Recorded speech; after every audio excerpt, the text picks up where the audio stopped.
Another thing that people often do is cover crops. Sometimes people do it before they do planting, or some people do cover crops along with their plants. Do you do cover crops at all, or no? I didn't do many cover crops last year. Actually didn't learn about cover crops until last year, so I was kind of just free winging it. Minus we'll get into that, I'm sure, but our biggest cover crop here is nitrogen. We just kind of let a ton of clover.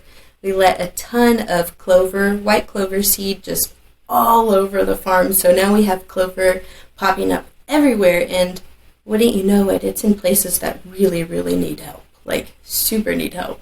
But clover is the only cover crop that I really utilized besides comfrey, and comfrey can also be used as a cover crop because it has such a wide span of its leaves, and it'll cover a ton of distance if you plant it accordingly and where you need it.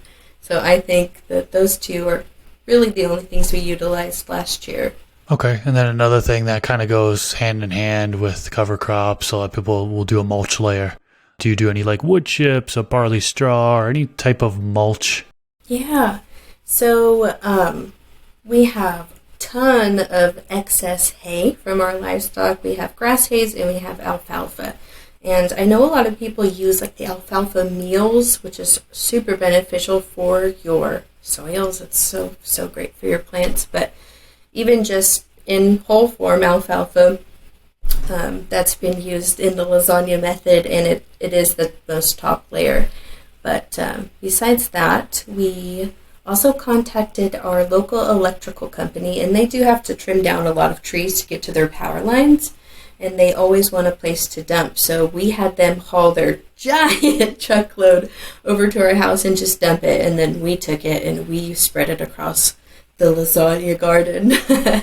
And so yeah, it's really super wonderful for water retention. I think that's obviously there is nutrients that you can get from these mulch layers, but water retention is really big. Like, we get so hot and dry out here in Oklahoma in the first part of like spring and summer, and then it's just humid. But it has been really helpful for watering because we're all human and we don't all water every day.